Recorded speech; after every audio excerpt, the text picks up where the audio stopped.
નમસ્કાર ખેડૂત મિત્રો, આજે આપણે ધંધુકા તાલુકાના ધંધુકા ગામે જિલ્લો અમદાવાદ એક પ્રગતિશીલ ખેડૂત ધીરુભાઈ ધનજીભાઈ સાકરિયા જેમની વાડીએ આપણે એશિયન એગ્રી જેનેટિકની આ સુપર બંટી કપાસની જાત કે જે બિનપિયતમાં વાવેલી છે તો એ જોવા માટે આપણે અહીંયા પધાર્યા છીએ. બિનપિયતમાં છે તો આવી સારી હાઈટ થઈ તો તમને આ વેરાયટી કેવી લાગી? આમ તો મેં પણ મારા મિત્રે મને કીધું મને કે અમારી ગેરંટી સાથે તમે બિયારણ લઈ જાઓ, અને આ બિયારણ મેં બંટી સુપર હું લાવી અને વાવ્યું છે. મને આમ થોડોક આનંદ છે કે ના કપાસ બહુ સારો થયો છે અને હાઈટે બહુ સારી એવી છે.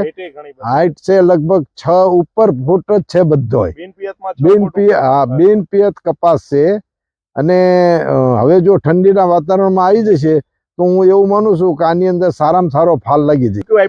ખાતર આની અંદર મેં ડીએપી તો આપ્યું જ નથી, યુરિયા નથી આપ્યું. યુરિયા એક મિનિટ હું તમને રોકીશ, તમે આ ફિલ્ડમાં ડીએપી યુરિયા આપ્યું જ નથી? ના, ડીએપી તો આપ્યું જ નથી. તો બીજું શું તો બીજા ખેડૂતોને વાવવા માટે આપણા એરિયામાં ધંધુકા કે આજુબાજુના એરિયામાં ભલામણ કરી શકાય કે ના કરી શકાય? કરી શકાય, કારણ કે મારા અનુભવ પ્રમાણે ખેડૂતો જો આ બિયારણ વાવશે તો 100% એને ફાયદો થશે.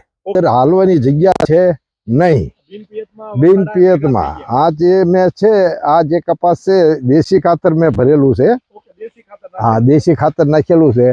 અને જો અમારા માથા ઉપર વયો ગયો છે. મારે 5 ફૂટ ને 4 ઇંચ છે, પણ આ કપાસ તમે જો મારી ઉપર 3 ફૂટ છે, એટલે 8 થી 9 ફૂટની હાઈટે આ કપા વયો ગયો છે. તેમ છતાં બિનપિયતમાં પણ તમે જોઈ શકો આ સુપર બંટી કપાસની હાઈટ જોવો, એમનો વિગર જોવો, એમનો એકદમ ઈઝી વિનાટ પણ ઈઝી દેખાણો ને એકદમ. તો ખૂબ ખૂબ આભાર ખેડૂત.